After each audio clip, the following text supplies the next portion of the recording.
Hello video में आज मैं कक्षा 11 के बुक से गणित पढ़ाने वाला हूँ।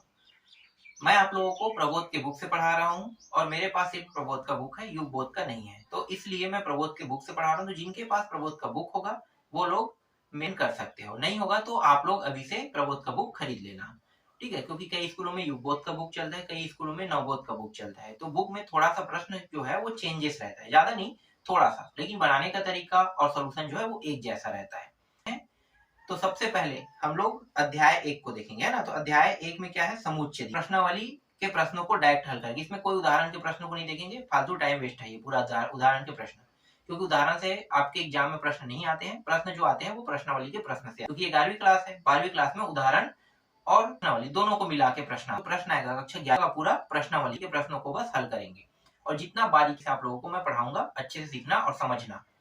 और बहुत सारे पहलिया है, अगर आप देखना चाहकर देख सकते हो, डाल दिया हूँ ना। एक अध्याय ऐसा है जो युग बोध के बुक से मैंने पढ़ाया था, तो उसी को मैं यहाँ पे रिप्लेस कर रहा हूँ। प्रश्नावली 1.1 को देखते हैं। आपको बगल में प्रश्नावली 1.1 के बाद निम्नलिखित में कौन से समुच्चय है, उत्तर को प्रमाणित कीजिए। प्रमाणित करना है मतलब समुच्चय है या नहीं ये पूछ रहा है, बताना है जो टॉपिक दिया है उनमें कि वाकई में। तो पहला प्रश्न क्या है, अभाज्य पूर्णांकों का संग्रह दिया हुआ है।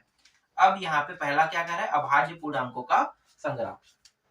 तो अभाज्य पूर्णांकों का संग्रह आपको बगल में दिख रहा होगा ना प्रश्न। तो अभाज्य पूर्णांक, तो पूर्णांक संख्या जानते हो, यहाँ पे मैं बता रहा हूँ आपको। देखो यहाँ पे एक रेखा खींचते हैं, ये 0 हो गया, देखो पूर्णांक है ना, पहले जानते हैं। 0 हो गया, इस साइड माइनस संख्या को लिखते हैं, जैसे -2 -3 -4। प्लस संख्या को तो +1 2 +4, इसी तरीके से ये बढ़ते जाएगा। ये कहलाता है, ये जो स्केल कहलाता है, ये क्या, पूर्णांक संख्या। पहला प्रश्न को बता रहा हूँ ना, पूर्णांक संख्या। अब इस पूर्णांक संख्या में हमें सिर्फ वही संख्याओं को निकालना है जो अभाज्य हो, अभाज्य हो, ठीक है, अभाज्य। अब अभाज्य हम किसे कहेंगे, जो एक, ठीक है, एक और अपने आप के अलावा किसी ना जाए।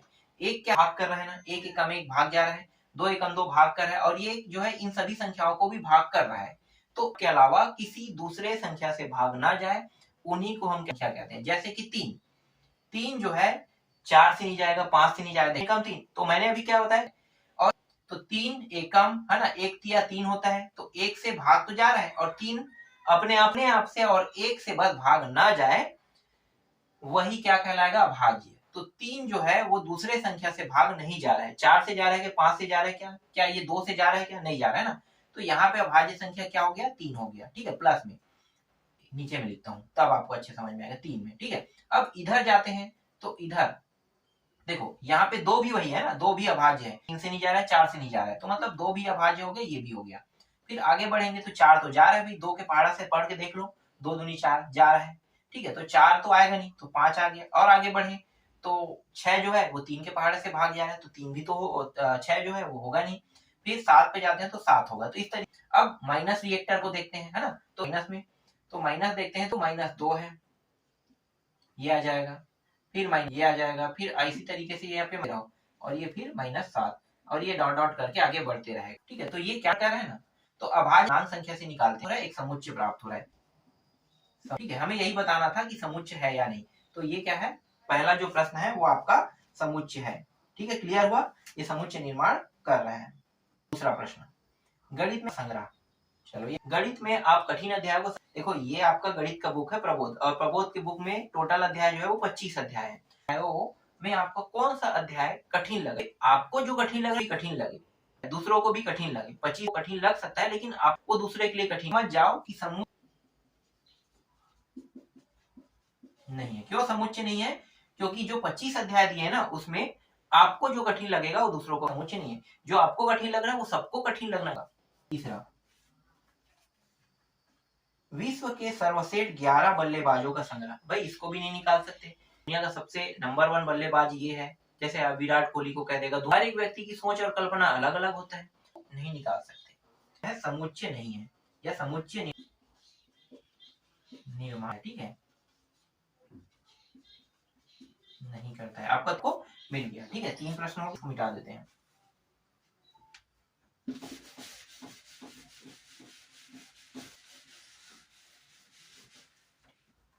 अब आगे देखो चौथा प्रश्न, कक्षा के सभी बालकों का संग्रह बताना है ना, तो अपनी कक्षा के सभी बालकों का संग्रह बता सकते हो। चौथा प्रश्न, बिल्कुल बता सकते हैं। अगर एक स्कूल में 50 विद्यार्थी हैं तो 50 के संग्रह बिल्कुल कर सकते हो। तो एक से जाकर,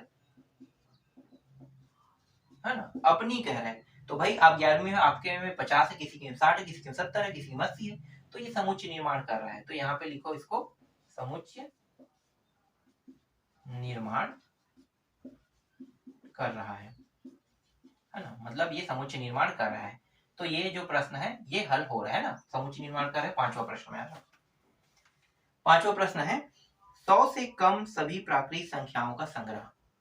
100 से कम बताना है हमें, 100 से कम सभी प्राकृतिक संख्याओं का संग्रह।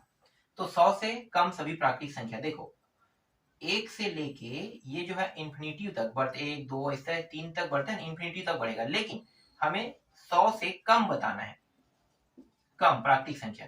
तो प्राकृतिक संख्या 1 से शुरू होता है और ये आगे बढ़ते जाएगा। देखो माइनस रिएक्टर को नहीं लेना है ना, और ना ही जीरो को लेना है। प्राकृतिक संख्या 1 से ही शुरू होता है और हमेशा प्लस में ही रहता है। तो 1 से लेके बढ़ते रहेगा, लेकिन 100 से क्या करना है, कम करना है। तो अंतिम क्या होगा, 99। तो ये भी क्या कर रहा है, ये भी समुच्चय निर्माण कर रहा है। ठीक है, पांचवा प्रश्न कभी हल हो रहा है। छठवां देखो, वर्ष के ऐसे सभी महीनों का संग्रह जिसमें 31 दिन होते हैं। 31 दिन होने वाले महीनों को बताना है। बहुत आसान है। आपको पता है कि जनवरी 31 का होता है। देखो मैं लिखते जाता हूँ ना, जनवरी 31 का होता है। ठीक है, फरवरी नहीं होता है। फरवरी कहां तक जाता है, कभी 28 का होता है, कभी 29 का, कभी 30 का होता है, लेकिन 31 का भी नहीं होता। तो फरवरी को तो लेंगे नहीं। फरवरी के बाद मार्च में आते हैं, तो मार्च भी 31 का रहता है। तो यहाँ पे मार्च भी आ गया। मार्च के बाद एक महीना छोड़ दो, अप्रैल तो हमेशा 30 का ही रहता है, इसीलिए 30 तारीख आपका रिजल्ट आ जाता है। तो 30 तारीख को रिजल्ट आ जाता है, तो मतलब अप्रैल तो नहीं होगा। तो कहाँ पे आते हैं, मई पे। तो यहाँ पे मई आ जाएगा। मई के बाद जून आ रहा है। जून आपको पता होगा जून हमेशा 30 का ही रहता है, तो जून भी नहीं होगा। फिर जून के बाद एक महीना छोड़ के क्या होगा, जुलाई। जुलाई पे आते हैं। अब यहाँ पे एक खेल होता है, याद रखना, जुलाई के बाद ना एक महीना छोड़ने वाला ऑप्शन ही नहीं आता है। हमेशा जुलाई के बाद मिलता जुलता अगस्त ही आता है। अगस्त भी 31 का रहता है। तो अब अगर हर में एक महीना छोड़ दो, सीधा अक्टूबर 31 का रहता है। फिर नवंबर को छोड़ के दिसंबर, ये दिसंबर को 31 बनाने के लिए ये अगस्त सेटिंग किया है। ठीक है, दिसंबर भी हो गया। तो देखो 7 महीना होता है, जनवरी फरवरी मार्च 3 हो गए, 4 5 6 7 7। तो ये सभी क्या है, 31 वाला ये वर्ष, ये जो वर्ष है ना, ये सभी 31 के महीने होते हैं इसमें। ठीक है, तो ये भी आ रहा है, मतलब समुच्चय का निर्माण कर रहा है। जनवरी मार्च मई अक्टूबर दिसंबर। क्लियर। तो ये भी समुच्चय निर्माण कर रहा है। तो आपका पांचवा प्रश्न भी समुच्चय निर्माण कर दिया। कौन सा था, पांचवा था कि छठवा था यार, पांचवा था ना। छठवा देखने वाले हैं। देखो छठवा प्रश्न, देखो छठवा भी डिस्प्ले हो रहा है। एक मिनट मैं छठवा ही, हाँ यार कौन सा चौथा बताया, फिर 100 से कम प्राकृतिक संख्या भी बता दे। हाँ छठवा तो हो गया ना। सातवां पे आते हैं, 30 के सभी भाजकों का संग्रह। बहुत आसान है, 30 के सभी भाजक। अब देखो यहाँ पे भाजक का जिक्र किया, अभाज्य संख्या नहीं कह रहा, भाजक कह रहे हैं, है ना। 30, ध्यान देना, 30 के भाजक। तो अब 30 को भाग, मैं यहाँ पे आपको बताता हूँ। देखो 1 से तो भाग जाए, तो यहाँ पे 1 से लेना है। ठीक है, 1 से जा रहा है। अभाज्य होता तो हम लोग हटा देते, लेकिन यहाँ पे ये भाज्य कह रहा है तो 1 से लेना है। ये 1 से 30 बार भाग जा रहा है। ठीक, फिर 2 से भी जा रहा है। 2 के पहाड़े में अगर पढ़ोगे तो 15वां बार में आ जाएगा। 3 के पहाड़े से भी आएगा। फिर 4 के में नहीं आएगा, सीधा आ जाओ 5 के में। 5 के पहाड़े में 5 के 30 होता है। 6 के पहाड़े में भी ये आ रहा है, 6 से भी भाग जा रहा है। 6 के बाद 7 से जाएगा कि नहीं आता है, 8 के पहाड़े में भी नहीं आता है, 9 के पहाड़े में भी नहीं आता है ना। सीधा आ जाते हैं 10 के पहाड़े में। 10 के पहाड़े में आ रहा है, फिर 15 के पहाड़ा में आता है, और अंतिम अपने आप से भी ये भाग जा रहा है। तो देखो 1 2 3 5 6 10 15 30, इन सभी से भाग जा रहा है। इसका मतलब क्या है, ये समुच्चय निर्माण कर रहा है। ठीक है, तो ये प्रश्न भी क्या कर रहा है, समुच्चय निर्माण कर रहा है, निर्माण कर रहा है। ठीक है, तो ये भी क्या है, समुच्चय निर्माण कर रहा है, मतलब ये भी परिभाषित है। चलो आठवां देखो। आठवां प्रश्न, 1/3 तथा 1/2 के बीच स्थित सभी परिमेय संख्याओं का संग्रह। चलो इसको भी जान लेते हैं। एक तो है 1/3 और दूसरा है 1/2। ठीक है, 1/3 और 1/2। तो जब तक कि हम हर को बराबर नहीं करेंगे तब तक कि हम परिमेय संख्या नहीं निकाल सकते। तो क्या करेंगे, हर को बराबर करने के लिए इस 2 का ऊपर नीचे गुणा, ये रहा 2 का गुणा कर देते हैं। ठीक है, और इसमें कितने का गुणा करेंगे, इसमें 3 का, तो 3 का गुणा इधर भी इधर भी। ठीक है, तो ये कितना हो गया 1/6 और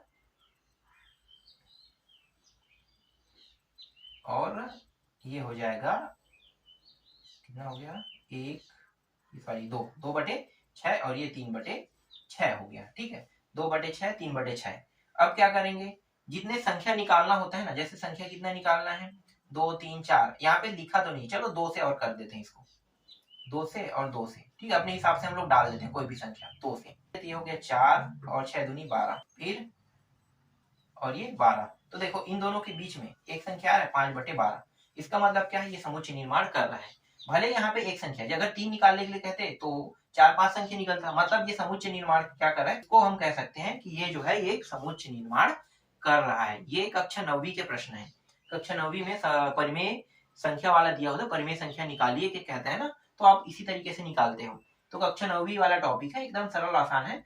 बस आपको क्या करना है, परिमेय संख्या निकालना, कितना भी हो। यहाँ पे 2 का जिक्र किया, 2 निकालने के लिए क्या है, यहाँ पे 2 नहीं होता है, एक कहता है तो तब 2 निकालते हैं। अगर 2 कहता तो इसको बढ़ा के 1 लिखते हैं, हमेशा एक बढ़ा के लिखा जाता है। 3 परिमेय संख्या निकालिए कहेगा तो इसको 4 करेंगे, यहाँ पे 4 से गुणा करेंगे, 3 कहेगा तो 4 से गुणा करेंगे। अगर ये कहता है कि 5 कहो तो 6 से गुणा करेंगे, 6 से, तब 5 संख्या निकलेगा। यही इसका नियम है।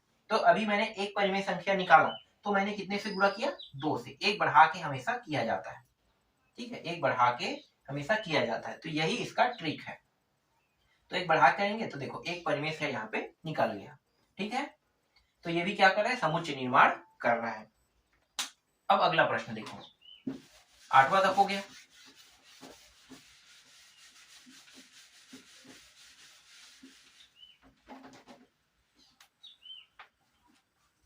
नौवां, संख्या 210 के अभाज्य गुणनखंडों का संग्रह।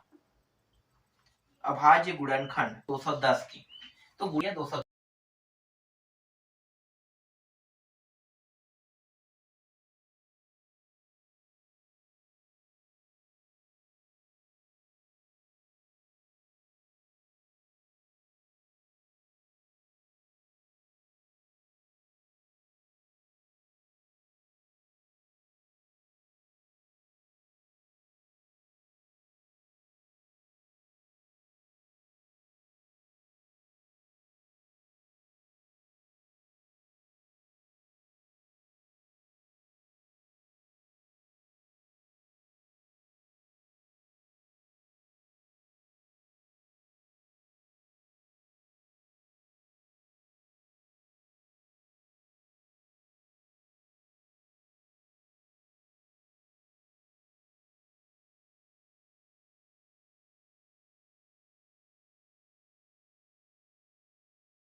देखो इस प्रश्न को 9वां एक बार 10वां फिर से बता देता हूँ। वीडियो में थोड़ा सा फॉल्ट आ गया था तो ऑटोमेटिक बंद हो गया था जब मैं इसको समझा रहा था।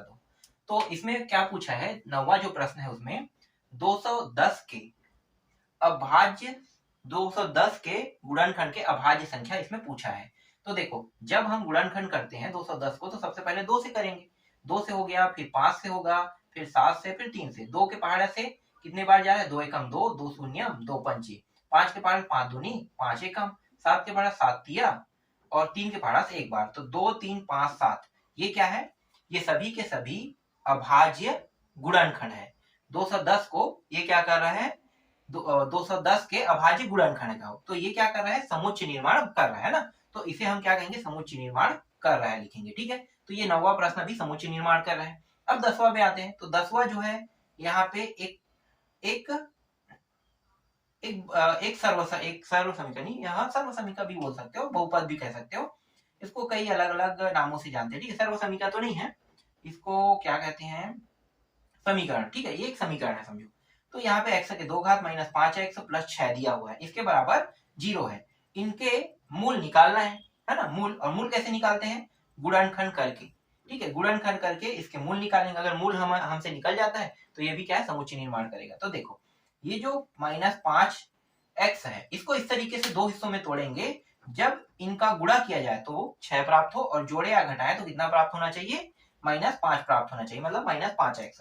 तो देखो x के 2 घात जैसा वैसा रहेगा, इनका अगर हल करते हैं तो ये -3 और -2 में टूट जाएगा, और 3 और 2 को गुणा करेंगे तो कितना आएगा, 6 आ रहा है ना, तो इस तरीके से टूट गया। अब क्या करेंगे, अब नीचे वाला देखो, तो इनका जोड़ा बना लेंगे, दो का जोड़ा बनाते हैं, तो यहाँ से उभयनिष्ठ क्या निकलेगा, x, और एक x बचेगा तो x -3 बस होगा, है ना। अब यहाँ पे देखो 2 के पहाड़ा में 6 आता है, तो 2 को उभयनिष्ठ निकाल लेते हैं, तो माइनस के साथ निकलेगा, ये आगे माइनस है, -2, जो मान माइनस में था वो कोष्टक के अंदर प्लस में हो जाएगा, यहाँ पे प्लस में आ गया, और ये -3, 2 के पहाड़े में 3 बार आता है, तो जो प्लस में था वो माइनस में हो गया, तो -3 आ गया। ठीक है, अब यहाँ पे इन दोनों को देखो, यहाँ से उभयनिष्ठ क्या निकलेगा, x -3 एक अलग कोष्टक में लिखेंगे, और जो बचा है उसको दूसरे कोष्टक में x -2 करके लिख लेंगे। अब यहाँ पे ये जो x है, इसके मान जो है देखो माइनस में, इसलिए ये प्लस में आएगा, ये भी माइनस में, इसलिए ये प्लस में आएगा। तो x के दोनों मूल, एक 3 और एक 2, किसमें प्राप्त हो रहा है, दोनों के दोनों मूल प्लस में प्राप्त हो रहा है, और अगर दोनों मूल हमसे प्राप्त हो रहा है, इसका मतलब क्या है, इसका मतलब ये भी समुच्चय निर्माण करता है। ठीक है, अगर ये प्लस में होता तो ये माइनस में आता, ये भी प्लस में होता तो ये माइनस में आता। ठीक है, यहाँ पे माइनस में, इसलिए ये दोनों मान प्लस में आ रहा है। तो समुच्चय जो निर्माण है इसमें हो रहा है कि नहीं पूछेगा, तो क्या बताना है आपको, इसमें समुच्चय निर्माण हो रहा है। कैसे पता चला, अभी हमने दोनों के मूल को निकाल दिया, और निकालने के बाद हमें पता चल गया कि एक 2 आ रहा है और एक 3 आ रहा है, तो 2 और 3 ये साबित कर रहा है कि ये समुच्चय निर्माण कर रहा है, इसका मतलब ये है कि ये भी परिभाषित हो रहा है। तो आज के वीडियो में बस इतना ही। बाकी जो बचा हुआ प्रश्न है, जैसे प्रश्न क्रमांक 2 के अंदर बहुत सारे प्रश्न हैं, तो उनको मैं आपको नेक्स्ट वीडियो में बताऊंगा।